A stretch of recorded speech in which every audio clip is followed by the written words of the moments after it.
I'd like to welcome you all to the consumer and the content and the entertainment experience. My name is Ira Rubenstein, Executive Vice President of Sony Pictures Digital.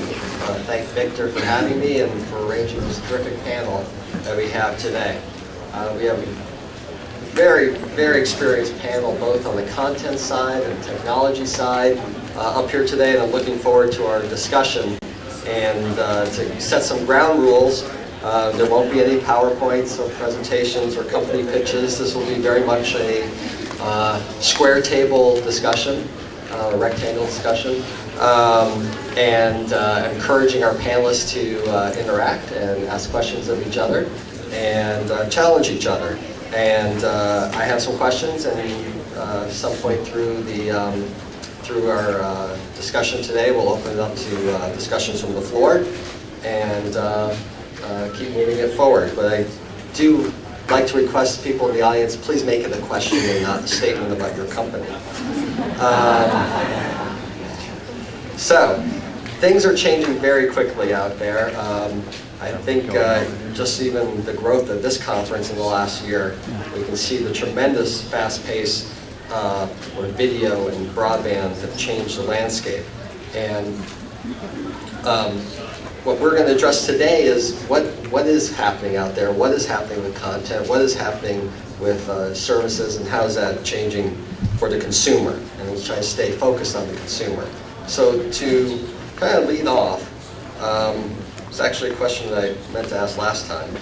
And it's about content and the consumer, and the question about a dedicated portable device. And I'll ask our panels, we have panels up here who create content, panels who sold content. And we've seen what iTunes has done with selling movies, 125,000 in a week. We know that MovieLink, Cinema Now, Gooba, any of those other companies, if they sold that much, there'd be a press release. And now we also know that Microsoft's coming out with their own Zoom player. Maybe we'll kick this off to Joe first. Oh, you know what? Before I ask questions, I'm sorry. I forgot to introduce my panelists.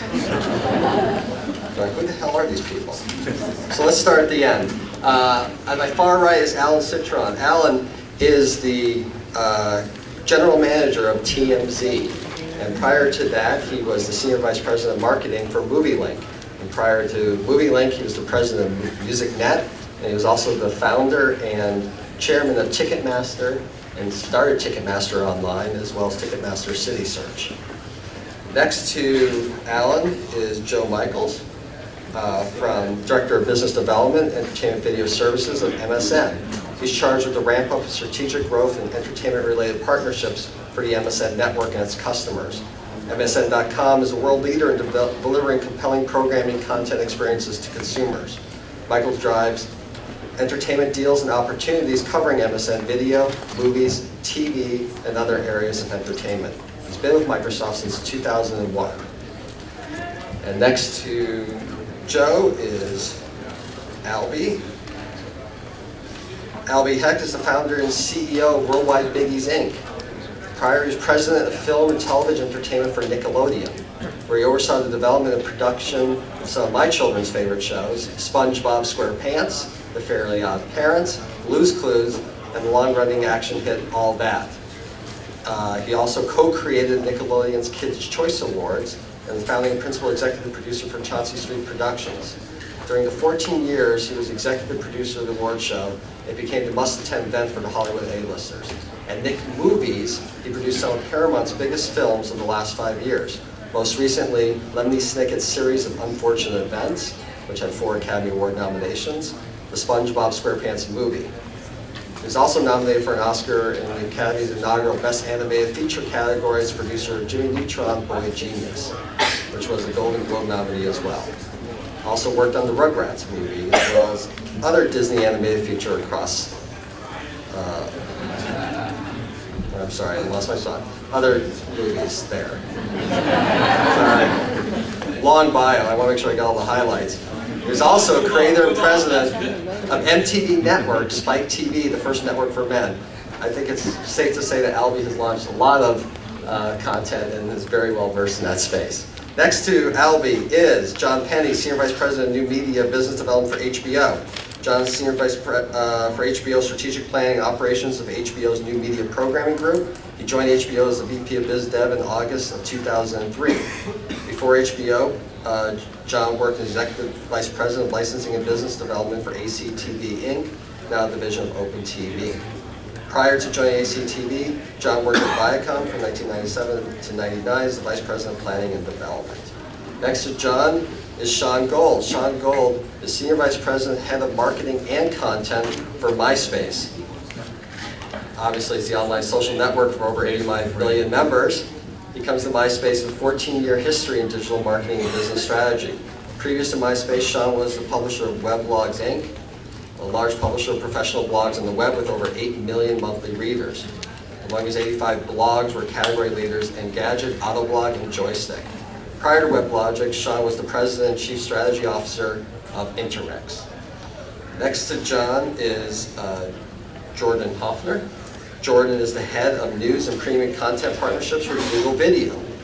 Jordan leads Google's premium archival information video content efforts, focusing on cable television, music, and university and archival video content. He also assists with the ongoing business strategy and business development for Google Video.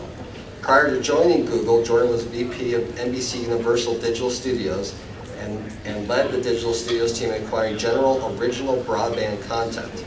He began his career at NBC in 1992. And finally, next to Jordan is Jordan Levin, partner of Generate.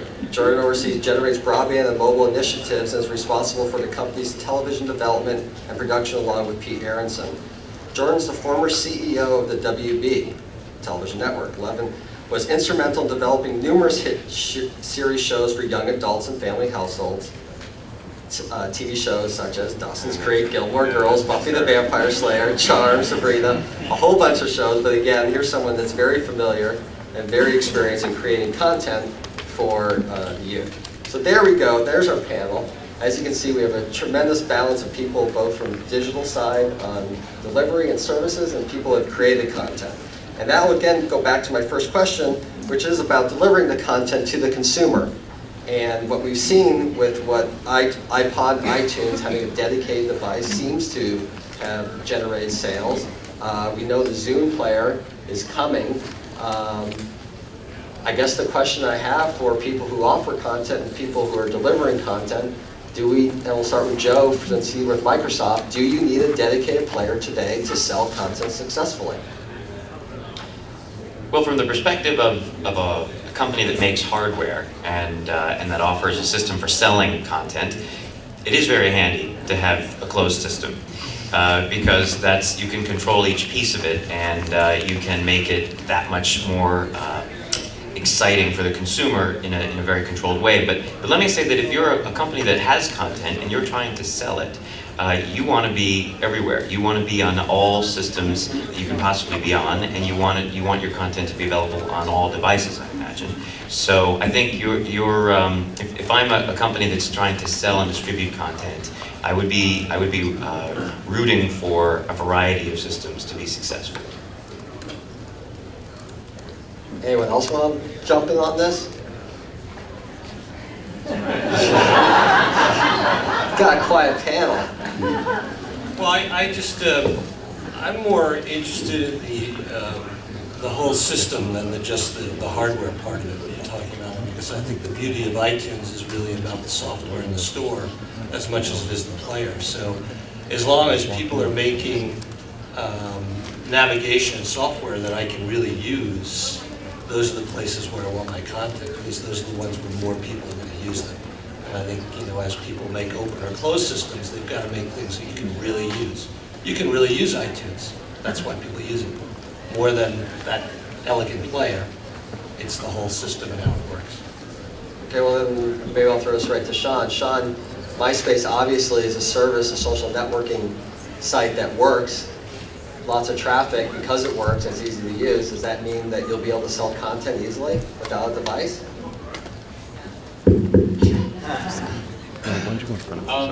MySpace's philosophy is to enable the long tail. Okay, I said it. Long tail. someone had to say. So, right now we've done a deal with Snowcap to allow, our 3.5 million music members to sell their content directly. It's unprotected content, but the reason we're doing that is so they can sell it, so they can really play it on any device. Is one of the reasons we're doing that. So, I'm not sure I initially answered the question, but Well, is you're MySpace and you're in charge of marketing and content. So the Yes. question, I guess, is, are you going to, how are you thinking about offering content on a social networking site? How would Jordan or Albie work with you in selling that content? yeah, in the ideal scenario, we want to offer choice. So we're platform agnostic. We just want to make it, as efficient for the consumer to acquire the content they want. So we are, in discussions with many different content distributors to find out, the best way to do that. John, or- Yeah, I was just going to say that I think pretty much in the first round of device-based consumption of content, when I say that, we at HBO are really focusing from our new media perspective and our programming perspective on what's the next type of content that works on a 3-inch diagonal screen. I mean, the fact that you can, if you want, and not do it legally, but you could take a piece of HBO content today and put it on a portable device, ex a DVD, and carry it around, the value of that and the enthusiasm that you'll likely have around that content as a consumer is based on you knowing the fact that you can go watch Sopranos on television or Entourage on TV, Rome, whatever it might be. You probably don't get excited about it on a 3.5-inch screen initially and then follow it to the TV experience. If not, probably a PC would be the first entry point that you would have in a new media modality. So what we're focusing on is thinking about what the next generation of content and creative conceit is that works on small devices. And to this point, we're putting together what we're calling a media lab to take a look at new forms of creativity and storytelling, if you want to call it that, on small devices. And over time, hopefully come to content that is platform appropriate. Of course, everybody's going to want to be able to carry around their favorite content wherever they go, because that's just a great consumer proposition, but that doesn't mean it's the best content for that device. I still think it's hard to watch, high-speed action on a 3-inch screen, even if it is a organic light-emitting diode screen that's incredibly clear, and it's great we have nice sound, that helps.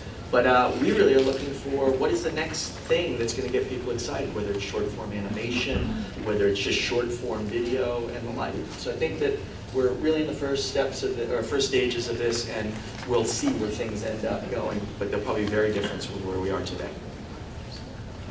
I mean, to that point, I think you need to sort of define what a device is, because you have the 3-inch screen, and that's all well and good, and a lot of people carry their iPods around in their pocket, but you can take that iPod and plug it into your 42-inch television set and make that a full experience. So, downloading the season of Miami Vice and you can watch on your television you can still do that. It's your portable little, VCR. Also, consumer electronics makers are all putting broadband connections in the back of their big television sets coming up. So then all of a sudden, major platforms like MySpace or Google Video or whatever it is now there for you to watch that programming, not on your your PC in a 2-foot experience, but in the 10-foot experience in the living room. So that's why it's like, what is a device? A device could be really big or it could be really small. Yeah, I think I'll preface this by saying I'm not the tech expert up here. I mean, I like new toys and I love playing with this stuff, but I'm probably most representative of the consumer in some ways. And I think myself and many of us in this room have come up in a system where we've been trained for, however long we've been working within Hollywood to impose a business model on consumers. I mean, that's the way Hollywood's worked, right? You go to the movie when we tell you, you watch the show when it's on, and there's going to be ads in it, but you get it for free. And I think it's sort of simple to say it, but I think a lot of these questions are out of our hands to the extent that we're now confronting a model that is more of a true capitalist model. We have to respond to what the consumers want. Consumers have tools to dictate behavior that we now need to build a business off of. So the questions of whether or not we can create proprietary rights or, walled gardens or anything like that, I just don't believe fundamentally that the technology allows these companies to have the control that they've traditionally had, which makes it exciting for content creators and makes it exciting for a lot of these newer companies. I think it makes it very hard and difficult for the older, more traditional media companies to work themselves out of institutional ways of behavior, where they're still pushing sort of 80%, the 20% versus the 80%, and all of, all the issues that, we're all trying to take advantage of in terms of their weaknesses. Well, with control comes revenue, right? So as a content creator and looking at this space and looking at Google there with advertising, or MySpace with a bunch of eyeballs, as a content creator in this digital landscape, how do you make money? Well, that's, the big question that we're all struggling with right now. I mean, I can tell you my philosophy in terms of what we're trying to do at our company, which is simply to look at it as a piece of a broader strategic puzzle and a necessary piece to build content. I don't think you can be in this space. I think if you're trying to attract younger audiences, you need to leverage the community building aspects of newer media technologies. I think younger audiences want to take ownership, want to be a champion, want to develop community around properties, and this is a medium that facilitates that. At the same time, I think, again, it's a bigger piece of a puzzle. If you can introduce an idea, if you can prove its value with a lower barrier of entry than having to sell something to broadcast network or even a cable network or a movie studio, if you can get it out there, if you can get some traction, again, it's a bigger piece of the puzzle. That said, I do think that there's advertising revenue opportunities, as advertisers continue to look for efficiency over reach, and the ability to, brand yourself with a property, that connects with the consumer in a different way, especially a targeted consumer that an advertiser seeks. I think that those opportunities are going to continue to expand and grow, and then it really does become a question of both efficiency but reach, because if you're putting yourself out there on a service that doesn't have some degree of circulation, some degree of reach, I think then you're sort of trapped. So it is a challenge. I think you do need to obviously lean on bigger partners like those at this table, whether it's MSN or MySpace or Google, to be able to achieve the volume that you need to be able to present a compelling value proposition to an advertiser. Are they just going to become the new networks then? I don't know if you can put it within that framework anymore. I think distribution is becoming ubiquitous. I think it really becomes about where does a consumer go for what expectation, and I think we're still evolving. I mean, right now I think they have a tremendous advantage in terms of their reach, but some of them may be disadvantaged by this fact that you're not exactly sure what you're getting, whereas a more specific site that has a unique profile to it or has unique sensibility to it, it's the equivalent of broadcast versus cable in some ways. You know what you're getting from a cable network. You're not always sure what you're getting from a broadcast network. But who knows? I mean, it's just my opinion. Council, weigh in? Yeah, I'd say that people come to MSN and our competitors and colleagues because we are able to bring scale in places that they can't get elsewhere. We have hundreds of salespeople out in the field who are selling, 15 and 30-second video ads. We have a small team of people who sell big branded entertainment projects where the advertisers come in at the beginning of a content development process, and they get baked in and they pay good money for the privilege. So I think I hope there will be for a long time the opportunity for content creators to come to companies like MSN to do what they've done on the TV networks for many years, which is achieve that scale that they would have a hard time achieving on their own. And the other part of this is that there's while MSN and MySpace and Google Video are large platforms, we're only as effective as the content that's put on there. And I think that one of the things that we're looking for from the content creators is that if they have video, if you produce video that you like and so forth, that's all great. You have to own all the rights, or else we just can't put it on there. I mean, and the difference between a Google Video and an MSN and MySpace versus the traditional networks Because the traditional networks have infrastructures that go out and clear rights. Well, we don't do that. We're technology companies for the most part. So, we're going to be looking for you guys to say, look, this is 100% clean, get it up there. Then it's easy. Then they can really share in any sort of economics that we're trying to develop. So, but that's the big piece to it. And that's challenging from a standpoint of creating a production company that can satisfy the needs of these companies to have the full rights cleared. When you get down to something as minuscule as insurance, given the economies of scale on this stuff and what they're going to pay for it and what revenue they can drive to it, it's not the type of numbers that anyone in traditional Hollywood's been used to. You get down to something as simple as E&O insurance, errors and omissions insurance, which you need, right? Errors and omissions insurance still is being structured in a way that is more equivalent to television. They're still charging, $2,000, $2,500 a pop. Well, you add that to the budget in addition to general liability insurance. You're already at a base cost of $4,000. If you have to start getting into union agreements, you start adding on another layer, even if it's just bodies that you're not paying the full union rate. So it starts to add up, and you're competing against kids who are shooting it, who, what are you going to do, sue them, and they, they're not getting clearances when they're out there shooting, trying to track down everyone who's, on the street when there's a gag reel. So that's a real challenge, and I think some of the back end of the industry is going to have to adjust in some ways to account for the fact that this is vastly different, again, economy of scale, and right now, some of the resources that you need to provide are not scaled in that way. Excellent point. Sean, did you want to say something? Jesse? No, I think a lot of content is going to be commoditized. There's a lot, we're seeing, studios are going out and doing the distribution deals where everyone has the same right to sell or lease the content across multiple networks. And then, where MySpace's unique proposition is that we're aggregating user influence.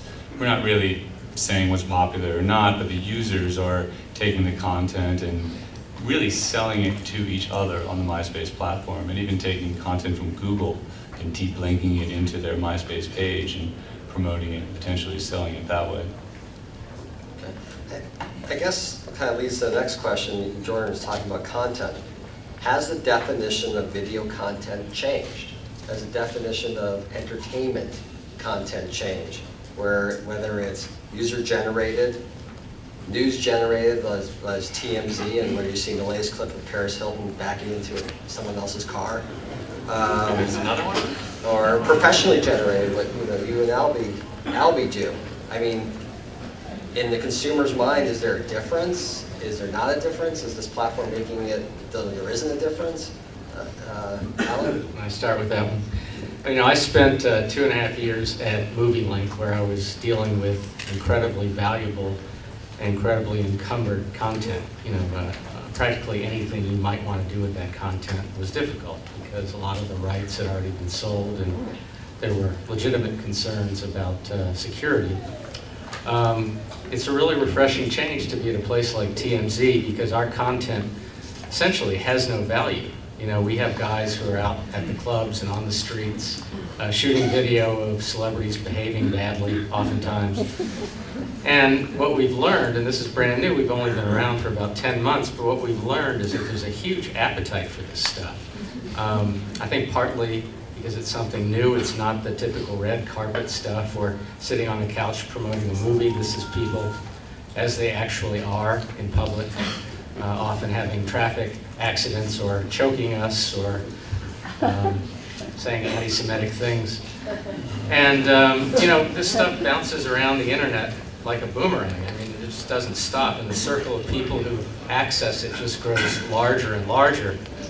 Now today, the only way to really monetize that is through advertising, but I think that we will get more sophisticated about this, and so will everyone else. And the lesson I've learned, to try to answer the question more directly, is that yes, I think virtually any content has value on the internet as long as it's interesting.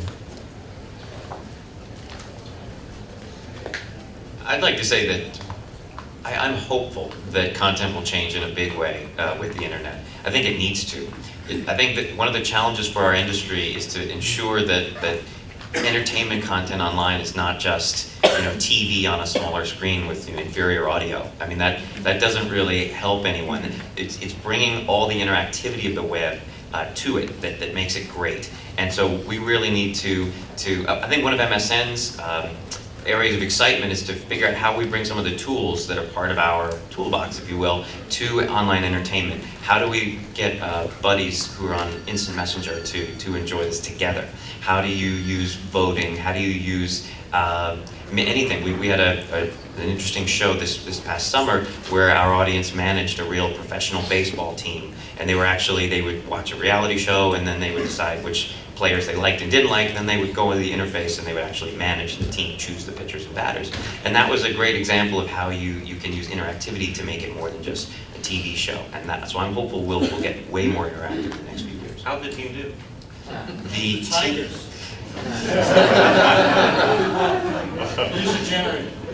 Go to fanclub.msn.com and check it out. So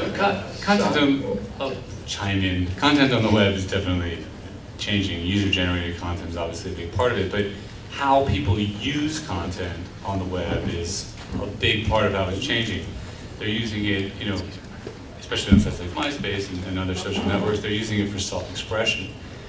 People use social networks and create their pages for identity production, and they link, personal branding, defining who they are, especially youth culture, and they link in their favorite content to position who they are as individuals, besides just consuming it themselves, making them laugh or cry, whatever they do. And content on the web is also a communication tool, something used to connect people with the same likes and dislikes and interests. Sort of like offering a smoke one night to a friend. It's the same kind of concept. And then, content on the web is obviously becoming in a whole new way a marketer platform. But, as marketers try to catch consumers in their stride and, innovate, incredibly insert themselves into networked communities, content and the content that people love and is a tool. It's always been a tool, but it's used in a different way on the web for marketers. So the consumption and the use of content is very different in a networked environment than it is anywhere else.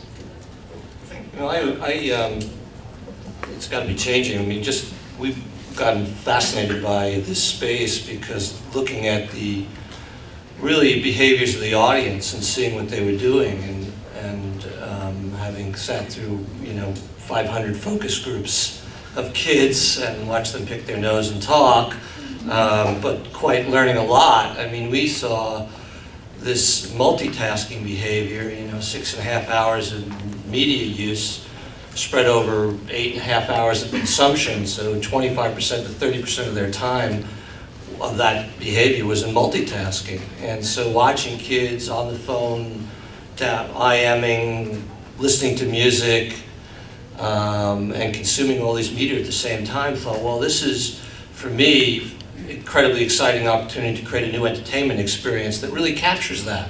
Now, finally have a chance with broadband, I think, to break that nexus to say, well, how do I capture all of those user behaviors now into a real new experience? And to take that passive watch experience that I come out of, but get into the connecting and collecting and playing and learning, and then the user-generated experience, go across all those sort of activities that people are doing and bring them to content.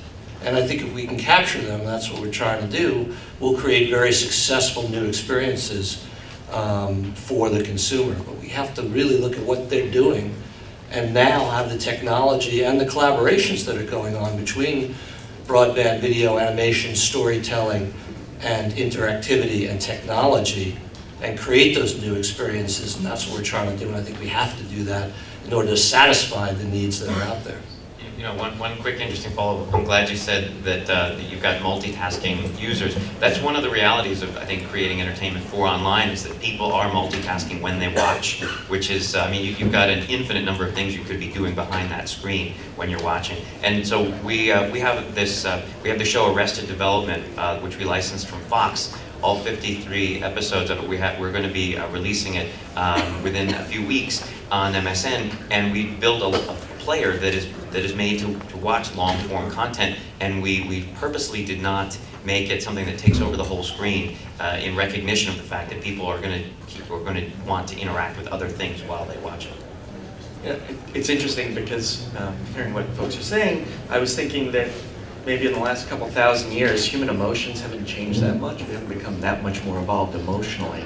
So maybe because people are multitasking around content means the content isn't really that good, or it's content that is the type of content that demands a multitasking environment. So for example, news, information, and likewise. I can't think of really great narrative, really good narrative, that can't attract somebody for 5 to 7 minutes, maybe 10 minutes. 30 would be great, 2 hours a movie can do it. So I think where we are today is different modalities of content consumption are changing dramatically.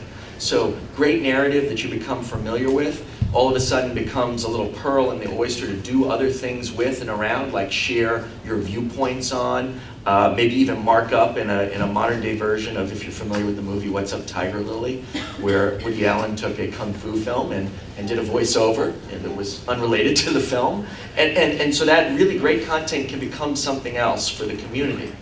And so that type of content that I'm talking about, that really great sort of narrative content, I don't know how much it's changed or whether we think up here that it should change that much.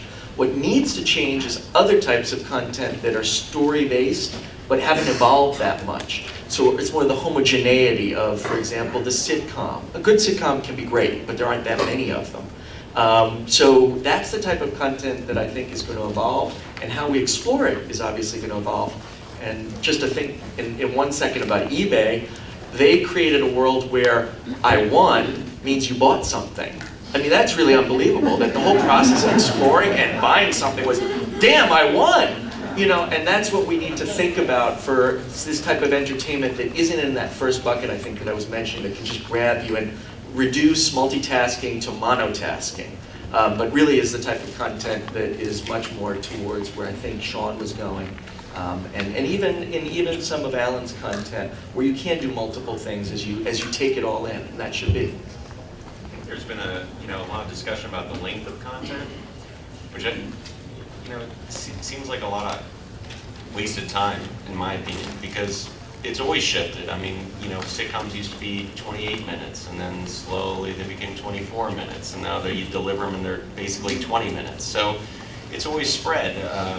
European standards are different in terms of time length of shows or not. It's really about, the quality of the experience. And what I think is really exciting is, I think, no matter how the content gets consumed, there's a diversity of voice that's emerging, both regionally and ethnically and politically and what have you. There's that broadcasting model where it was a few people communicating to the masses is really broken down, or is in the process of breaking down.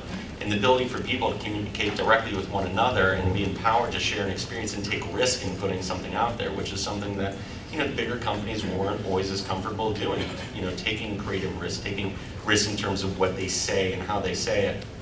I think that's what is starting to emerge in a very robust way. And the impact of that, I think, is going to be much healthier sort of debate and quality of content overall. There's no doubt that there's going to be a lot of crap, but there's going to be a lot of new ideas that push more of the mainstream ideas along, because you won't have to go through a system of working your way into that broadcasting model.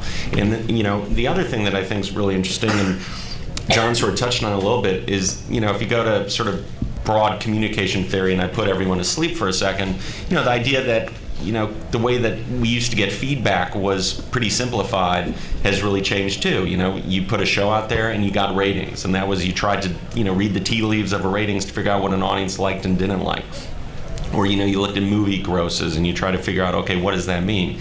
In the early era of chat, it was interesting at the WB the degree to which some of our younger creators who were more tech savvy, like J.J. Abrams and Joss Whedon and other people like that, really engaged their audience online, and you would notice that communication loop would start to close because what the fans were saying was starting to impact the way that the storytelling got shaped. And I think now that loop is much more active. The velocity's increased to a degree which they're really proactively shaping content. Depends on who the content creator is, but some people are very open to, shaping that feedback, and in some cases, create a business model almost, or I don't know if a business model is the right term, but at least a content model where they're putting something out there on broadband with the intent of getting that solicitation back and then changing it as a result. And that's pretty cool too. I mean, that's revolutionary in a lot of ways. So I think to that extent, the diversity of voice, the ability of audiences to be empowered, that's a pretty radical change from what we've all been used to. Just to take that even further, when we're looking at creating content for MySpace, we're looking at the subcultural content around it. So as much as the show itself is as important, what's the content bed of people, responding to it, the blogs that are as a result of it, the video responses, like your classic Lonely Girl 15 content on on YouTube. There was probably as many views for the video blogs and comments about the content itself, which you could easily argue were part of the programming. Just going back to John for a second. First of all, I think my wife would like to say that I think I have developed emotionally over the last 7 years. So just so you know, that's one data point. But as far as the content and going back to the consumption and creating a business model, it's starting now. I mean, if you the music companies, for example, are starting to take a certain degree of ownership on the mashups that are happening online. So if you take back to your Tiger Lily example, say, okay, Woody Allen probably paid the company that produced that film a license fee, and that was it. But now it's that gets chopped up, and people start using Warner Music in their in their airband type stuff. Warner starts getting paid for that. That's an evolving economic model. We'll see if it works or not. But certainly, going back to, okay, how does, the content owner get paid, for the new types of ways that people are consuming content? That could be a way. We'll have to see. But that's certainly, something that's happening. I was just going to add one thing quickly. To me, the most interesting thing is just how random a lot of this content that emerges appears to be. We post probably 10 to 20 videos a day, and we're often wrong about what's going to resonate with people. I mean, one day we had maybe 30 seconds to a minute of Tara Reid standing outside of a nightclub waiting to get in and not succeeding. And this thing became a huge hit, and she was literally just standing there. So, Was she dressed? Yes, she was dressed. But you really can't predict this, and so since you can't predict it, you can't really plan what to do with it. You have to sort of let it get out there, almost like your child, and hope it grows up successfully.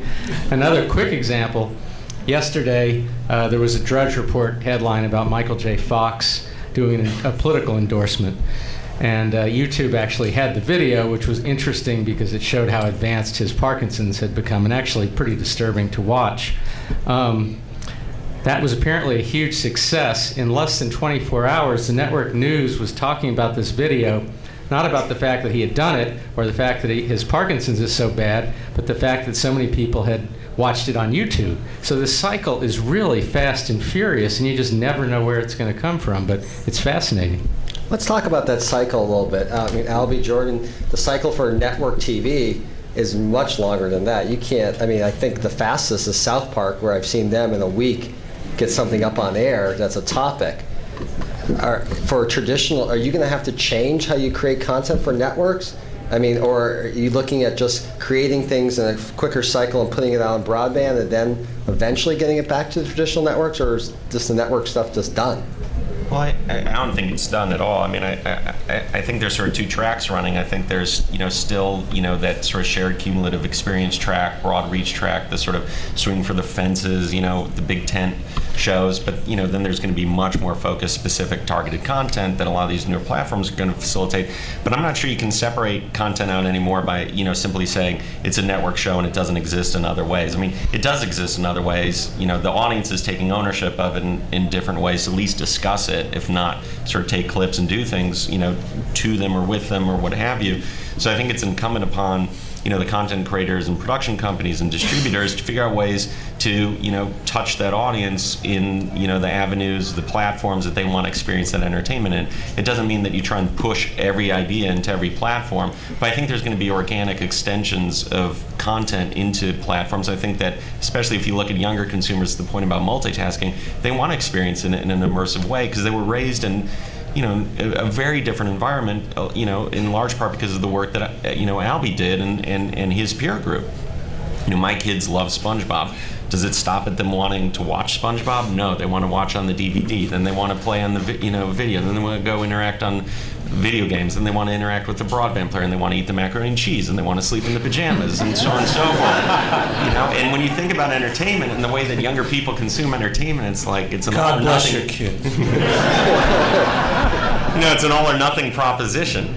To the extent that when they like something, they want to really immerse themselves in it. So I do think, the point that you made that connects with me is the degree to which topical content that has a topicality to it has to resonate in a very immediate way, and that is a real challenge for some of the more traditional services because of the lead time. Beyond topicality, what you were saying earlier, the feedback loop coming back from your own consumers, that's happening immediately. So changing the storyline, how do you get that in a timely manner? I think in some ways it started to merge. I mean, even towards the end of my tenure at the WB, we would. You would go back in and scramble to do reshoots and do ADR work and, make changes up until, a day before air, in some cases responding to, general sense of feedback. The bottom line, though, is I think good content that really works has a strong point of view. And that point of view extends from a filter, and that filter is ultimately the creator. And where content loses its stickiness is when that creative integrity gets undermined. The biggest challenge for the traditional media companies, in my opinion, is there's far too much creative interference. And that creative interference, in an attempt to appeal to a wide swath of people, ends up watering down the point of view to the point that doesn't really stand for anything. And I think what's interesting about a lot of these newer platforms, and again, where our company's investment is that it allows us to reach the audience that we want to reach in the most efficient way possible with the least amount of creative interference. And that's a value, that's real value proposition for a company trying to think long-term strategically how to get something out there. Because if you can't protect that point of view, you really don't have much at the end of the day. And I wanted to also say that, back up a little and say the definition of content, you seem to be aiming it a little more traditionally even than I would have thought. I mean, content to me now is about experience. So if story is movies and character is TV, this space we're in is about experience. So, my space is content itself because it's an experience and it's the way the audience is using it. That is content. YouTube is content in that way. Google search was content. All those things that are experiential to me are also defined as content itself. And as far as the immediacy is concerned, that we are actually responding by developing new tools in the production arena the same way technology is helping drive the web to keep up with that. So animation and real-time animation, being able to do what you said about South Park. We have animation tools now where we are daily looking at how to create animation daily on the web so that we can respond when Tara's outside and we see that that's taking off. We can make a cartoon of that by the evening and post it. Or in the same way with video technology, obviously that technology is zoomed to a place where, you're sitting there with a camera and a Final Cut system and you're going to be making stuff right there on an immediate basis. So production technology, we're tracking to keep up with that immediacy that we need. And I think the last part is that community piece that Jordan mentioned is a huge part of this in that integrating that into these content experiences is very much part of what makes the new experiences unique. So when we do an experience we'll call a community game, we may create a game or a contest now that we're creating, but it has to be one that has a passionate audience, so that we also be able to have that community around it that Jordan was talking about. So they're talking about that game, or they're talking about that experience they're participating in, and then they're influencing it, and that loop is happening. So all those experiences are things that that to me are what's driving the new, what we'll call new content. I think you're right. I think just even looking at net trends and the amount of time people spend on MySpace or YouTube, and we're talking half an hour or longer. I think you're absolutely right. It is an experience. Let me kind of shift gears a little bit, staying with the content and staying with the user-generated content. For the content creators and for the people who are having products, what lessons have you taken from user-generated content? What have you learned from this growth in user-generated content, and how are you applying it to Google or MySpace or MSN Video or TMZ, and how are you applying it, Albie, Jordan, and John, and when you're creating content? What lessons are you taking from this? Well, I know how to sing Numa Numa. I know the history of dance. I'm being very educated in a quick way. I think the user-generated content is just basically the world's greatest talent base of people that are providing points of view, that same point of view that Jordan's talking about. A creator, that's the purest point of view I've seen. And it's incredibly invigorating to be looking and searching and seeing the amount of talent and point of view and diversity and that's going out there. And I think people like myself have an opportunity to help those people take their point of view even further. So are you actually looking and reaching out to those sort of people? Absolutely. Be able to use my studio and financial distribution, things like that, to be able to help them create new things. Probably some of the things John wants to do in the Media Lab as well. It's sort of reaching out to a new talent base that's out there and that now has access to show what they're doing and to get an audience. It's really fantastic.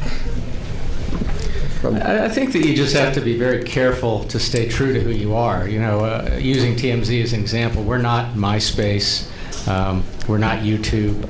People who come to TMZ don't expect to spend a half an hour surfing through amateur clips to find the one that's actually good. I think that's a great business, but that's not who we are. So I think, we have different roles to play, and I think that the sites that do offer that service are going to continue to flourish. But I think there will also be sort of tributaries of that where you get very specific, and maybe it's just celebrity, maybe it's just guys with lightsabers, maybe it's just dancing, and people want to know what they're likely to find when they go to a website. I think that's the big lesson. With Soapbox and MSN Video, which will be launching in a few months, which will be our user-uploaded video service on MSN, we're actually trying to bring some lessons that we've learned from our other technologies to it, rather than just the other way around. So, for example, we think bringing community to user-uploaded video will be really important. Right now, I think when you post something, the world can see it, and that may not be what you want. Perhaps you want, just your circle of friends to be able to see something, and you may want to be able to share it to other devices or platforms that you couldn't before. So we want to enable you to be able to show your friends who are on Xbox Live, for example, the user-uploaded video that you've made, so they can watch it on their TV set with their buddies. So it's those kinds of lessons, I think, that we want to bring to what we're doing, that draw on the community aspects of today's technology. At HBO, our focus is to understand what differences take place in the creative process when you cut out all these layers of what Hollywood has evolved over basically the last 50 some odd years to create television or cinema. So what's really exciting about what's going on is that you can walk into your local, technology store, be it an Apple store or CompUSA, and pick up a MacBook Pro and go and buy a very inexpensive camera and become a creator, a producer, editor almost immediately for a few $1,000s. And that immediacy and that ability to take a look at the world from a very, creator-centric framework, back to Jordan's point, without a lot of, studio overhead in terms of the creative process, is really what's so exciting about this. So for us, it's thinking about what we do very well in our current linear television experience, where we try and interfere as little as possible, but we still know we have a tremendous, overhead. It would be like, an author who is writing with a pen, and the pen is, 10 tons. That's the equivalent of making a TV show for broadcast or for HBO. It's wielding a lot of assets, almost like an army. To seeing what happens to the creative process in a lab environment, in a broadband environment that's ad-supported, where there can be more interaction, where it's very light and very fast. And I partnered with some of the IT folks in our company, and they're really focused on being able to do things that took hundreds of thousands of dollars now, with off-the-shelf consumer software for $10,000. And that brings a change in what content is, how it's digested by the creator, and then how it's actually taken up by the consumer. So I think we're really focusing on the process and what a change in the process does to the actual creative spark of the people who are out there. Maybe it's in a news vein or it's in an entertainment vein, but the people who are out there who are using these new tools, low cost and inexpensive, driven by the computer industry, to create new creative conceits. For us, it's our company is both a production company and a talent management company. So for us, it's a discovery process and a seeding process. We merged with a talent management company that specializes in comedy talent that had been around for a number of years.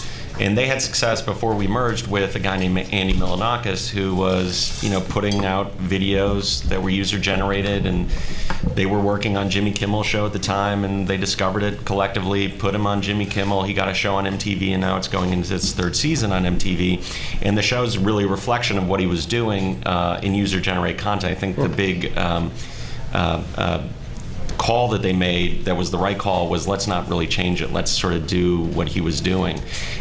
So I think the lesson learned for us is that there is a quality of user-generated content that has a great degree of authenticity to it and credibility with the younger audience, that I think all the money you're throwing at that bigger companies sometimes throw at production, in some ways I think that's coming around to start to hurt these companies, and that younger audiences are accepting that as sort of artificial and phony and contrived, in that the quality of shooting something in that very sort of down and dirty way, there's something very resonant about that with the younger audience. So that's one lesson that we sort of took away. And we've just, there's other people. We have a guy named Charlie Todd who has this site called ImprovEverywhere.com.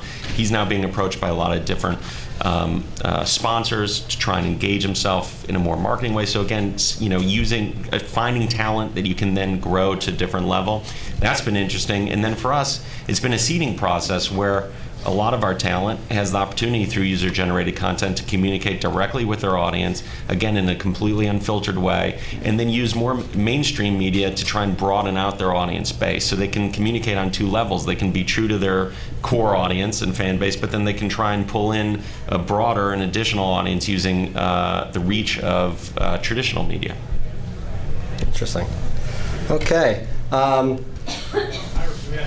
Yes, I'm going to open the question. Go ahead. Please say your name, where you're from, and. Robert Levitan, Pando Networks. A question about content distribution. And are there lessons learned from other online successful distribution models? The first being Amazon, affiliate model. Why not have everybody on the web point to your content, HBO, MSN, Google, and get paid whatever percent of revenue or percent of the sale? And the second being the Google ad model. Why not let anybody online embed your content on their site and get paid a percentage of the revenue that the content generates? Can you guys do that? Can HBO let go of their content and let that happen? I guess Google does a little of that already. But Yeah, we did So it it's over the both. summer. Both the question is both from a content as well as technology. well, just more from the content. Embrace an open content distribution model. Okay. Let people point to you. Let your content travel anywhere on the web. All right, John, you want to take that? The question is ultimately, to what's been, I think, below the surface of our discussion up at the table, and will help with the specific question asked, is what is the embedded infrastructure of creating the content that we create? And if you take HBO as an example, it's a premium subscription television network, and most of the content that we're focused on is available only by subscription or in an aftermarket through DVDs. And the like. So there's a large infrastructure to create that. To date, we do not know, as the movie studios in their own mode of creating content, as well as the I think traditional broadcast networks, don't know what the effect of all of the pointing would actually be on an economic basis. We assume lots of pointing makes lots of money. To your point, if a lot of people are coming to our world and consuming our content, if we could even have advertising around HBO content, which we can't right now, that might be a good thing. The problem is no one has generated enough traction and momentum to suggest that is going to be something that we can jump the curve, as they say, to. And I think about, when you think about the revenues of Amazon, now forget market capitalizations for a second, but if you think about Amazon, eBay, and Google, if you think about their revenues, they're not enough today in content, in pure content businesses, enough to substantiate the vast and highly capital-intensive nature of the creation of the type of professionally produced content we've been talking about. So I think that's what's been holding people up from making this grand leap to what you're saying, which is exactly what YouTube is doing on an outbound fashion by having its player embedded all over the place, with the ads running in that player, creating large virtual content networks like Broadcast was a large virtual network of local stations. The same thing, for YouTube or even for what Google is doing. But to date, the revenue opportunity for us, probably broadly measured against all revenues from large entertainment-focused elements of major websites, is not big enough to support the underlying economic infrastructure of the content creation. As we move to content that is what I'm going to call lower cost, higher output, more turns of it, with a sensibility, I think Jordan was talking about, authenticity and immediacy for younger generation, that might be just the model to go to. It just doesn't support today's, traditional, probably, $50, $100 billion in capital intensity a year, across the country in the creation of content. It's just not large enough today. So I think there's that impediment in the near term. I'm going to challenge you a little bit, and I'll throw this to Google, and I know Joe's interesting. I mean, if I remember correctly, Google's public third quarter revenue numbers were $3 billion, and approximately $1 billion of that revenue was paid out to people who are putting your Google ads on their sites. That's a lot of money for a quarter. Jordan, is the revenue out there? Yes, it is. It will be. I understand what he's saying. I mean, can you put Sopranos all over the web? I'm sure your customers and Comcast and Cablevision and Time Warner will have something to say about that. I mean, it's a big issue. I get that. So you look in the sort of the smaller content, whether it's comedy or buzz or anything like that, where you may be able to move it around. I think that there is a potential for a lot of money. I think that, again, the biggest part, again, underlying theory on this is that where the audiences go, the advertisers will follow. So this is we're in the top of the first inning on this one. I mean, it's really new. I mean, we did a test with syndication over the summer with MTV. We put out to a certain number of sites, and we're looking. We think that's a good model, and we want to try and do some more testing with a broader number of sites. We'll see how the take is and how the advertisers go with it. But we haven't quite figured it out yet. We don't know really what the consumers want. Do they want pre-roll advertisements? Do they want it in the back? This all affects sort of the way advertisers will pay for this kind of stuff. So I think the potential of the dollar is there. It's just, and it's certainly been proven on the AdSense network, is just for video, it hasn't been proven yet. So, stay tuned, as they say. I just want to respond in the issue of channel conflict that was brought up by Jordan. What I mean by that is, if we put content out on DVDs like The Sopranos, which we do, will our cable operators get mad? No. But if we have it within, a let's call it an open video architecture on the internet, and we're trying to sell it to them, that's a big problem. But I want to come back to what's the reality of this. $3 billion is chump change. It's $65 billion in TV advertising. Yeah, but if you're talking about industries, and the question that the gentleman asked a question about an industrial thesis, ultimately, of how an industry moves, not how one company grabs $1 billion or $2. It's $65 billion in TV advertising.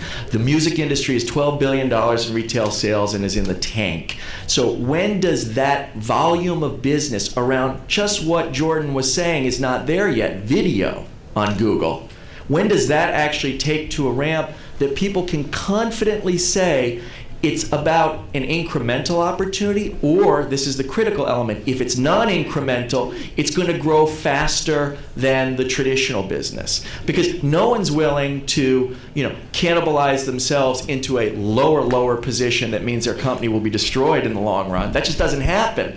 So really I come back to, and despite the provocative comment by Ira, we are talking about $65 billion in just TV advertising. I didn't count movies, I didn't count DVDs, I didn't count the music business. Actually, I threw that in, and a bunch of other areas of content consumption that you got to get really enormous around internet sharing and internet pointing and linking to even come close to giving confidence for all of us at the table to, quit our day jobs and start our own networks. Can I just say that the problem is the $12 billion in the music business that's evaporating is going to evaporate before the eyes of the old media companies if they don't let it out there, because it's happening. So when, while we wait to figure it out every day in the immediacy of this business, everybody has it. My son came home, 6 years ago when I gave him the DVDs of SpongeBob and says, "Dad, I have all those episodes from the web." I mean, Nice. I don't know, he was 13. I mean, I don't know where he got them, but they were there. So they're all there. People are doing it. Unless the content people, the studios jump in and make it happen quickly and they stop futzing around with all the other stuff. I mean, Google's been amazing. They came in, I remember, to MTV Networks to present on the video, and they had actually already pulled down many MTV and Nickelodeon shows to show us how it would all work. And in doing that, many people around the table said, "Oh shit, what the hell are you doing? What the fuck?" And I was like, "It's happening, let's go. They're great, they got it all down, let's figure it out." Because it's, whether Google did it or someone else did it, it's happening. And that business is off and away. Well, it's not a business, that experience is off and away. And so you got to figure out how to monetize it and make it work for your company. It's going to be dust. You know what you're talking about, though? You're talking about, when you talk about the money in the aggregate, it sounds very large, but when you think about how that money gets deployed in terms of advertising dollars, it's very fragmented. So you're talking about ad dollars traditionally going against a few big media companies that, take that revenue in, and you're seeing that starting to shift away in the TV model towards newer media opportunities, and, change is generally not incremental. Usually there's ramp, and then you fall off the curve. You go rocket on up, at whatever that tipping point is. But I think that's coming for television, unfortunately, because I think most advertisers don't have perishable goods. Most advertisers don't need that reach. Most advertisers want that efficiency, and that's good news for these guys. The problem with that is, for content creators, is I think content creators, especially in Hollywood, and this is digital Hollywood, not digital America, is that Hollywood's been very used to pretty rich paydays. You're a writer, you're on a TV show, you get a big overall deal, you get a couple $1 million a year. That's sort of what everyone's used to. And I don't think that money's going to be there. I think there's going to be leveling of the playing field, where, because it's so fragmented, with the rare exception of those big crossover hits, however those hits come and whatever platform they come in, there's going to be more and more targeted, focused, almost mini advertising opportunities. And so, you're talking about someone who makes some profit, but that individual probably doesn't make the $1 million, $2 million, $3 million profit that everyone here wants to make. Everybody wants to get on. It's the gold rush again. But the truth is, you look at like the Rever model, that's a decent opportunity for someone who just wants to create something and they're getting some money back and they're making, Z Frank's making $35,000, $50,000 for his stuff, and that's going to continue to grow for him. So that becomes a nice little business. It just isn't what Hollywood's used to. I think also, in terms of going back to the $65 billion advertising market, that is the traditional brand advertising market. I think the thing that's going to be exciting is opening up video opportunities for your mom and pop hardware store on a piece of video that's relevant to what they're trying to advertise. That's a big market that has yet to be tapped. Yeah, I would not want to be a local TV station. Exactly. And so that is really, the opportunity, I think, for everybody to get paid, ultimately, because it's a big market. Okay, Narco, we got lots of questions. Oh, we got people waving in the back, too. Okay, go ahead. State your name. Akusha Srinivasan from Activision. So I understand there's a lot of inertia in the whole media companies, the Hollywood studios, and making some of the changes they need to embrace new technologies. Part of that is fear of cannibalizing their high-margin business. But a question for Aldi and Jordan, is there anything that they can do with content that they already have, they've created, it's in their walls, it's not being monetized right now, that they can put out through some of these channels and not worry about anything immediate while they figure out the long-term strategy? Well, I would say, in the grand scheme of things, a lot of these companies are moving pretty quickly, for what they're used to. I mean, there's been a lot of change in the last 2 years, certainly faster than I think the music industry changed. So I wouldn't say that they're moving at a glacial pace relative to the industry, but for the huge ship that they represent, they're moving as, I think, quickly as they can, and I'm surprised to the degree to which they're taking some chances. But I think, the challenge for a lot of these companies is what you're talking about in terms of those opportunities with, residual content that's lying around is, maybe there's a $5 million upside or $10 million upside, and these businesses are in the businesses of trying to make, the $100 million wins. So it becomes one of those weird things, like, don't bring me your $10 million idea, bring me your $100 million idea. That's the way they still sort of operate, and they're gonna, I think, have to figure out a broader model in order to be able to plug that in, or else the resources that they put against it are somewhat disproportionate to the revenue that they take in. I mean, that's my guess as to what's going on. They're swinging for, there's a lot of fruit hanging on the tree, and they're going for the low-hanging fruit first.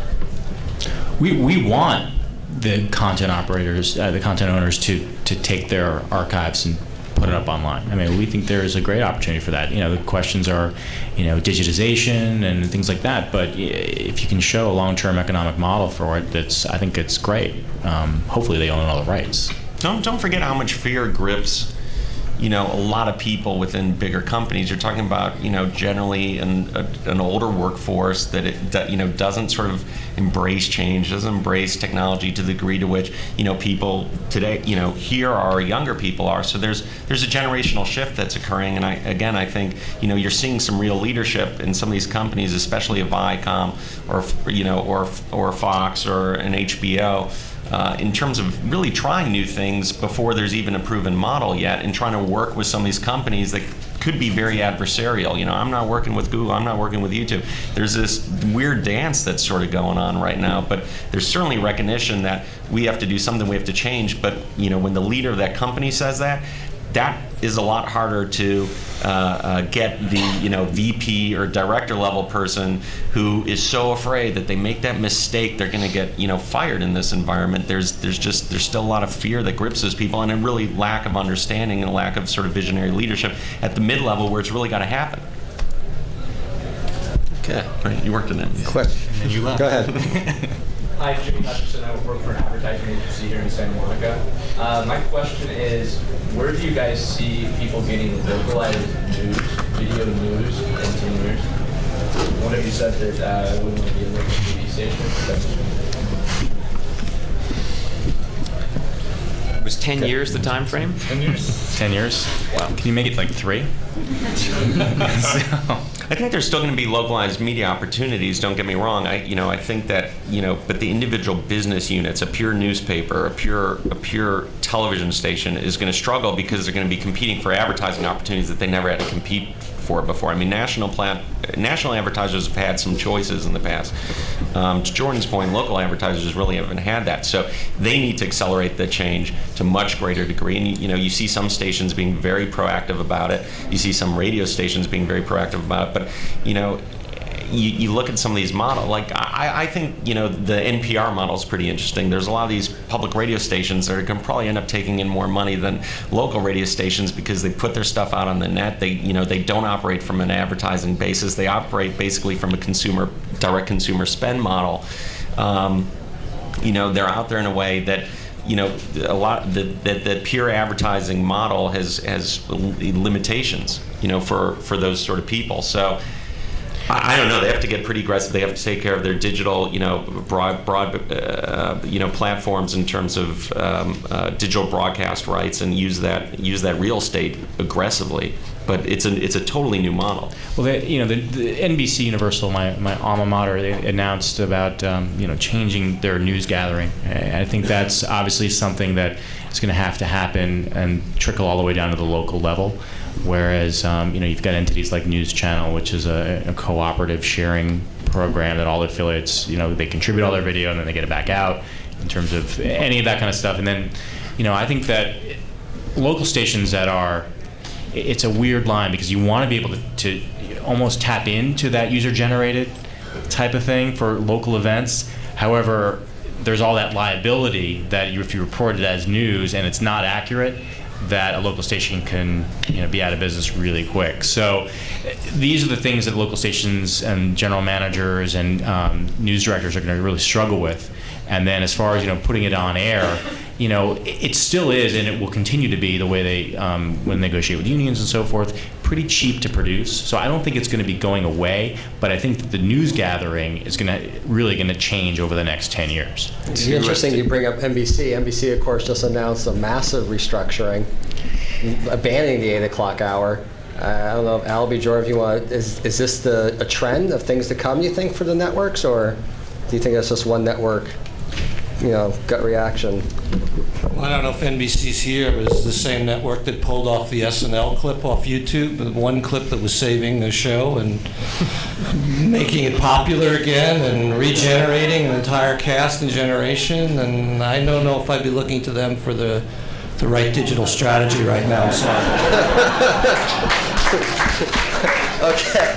Well, with that, I think we're going to wrap it up for today. Thank you very much. Thank you, panelists. You did an excellent job.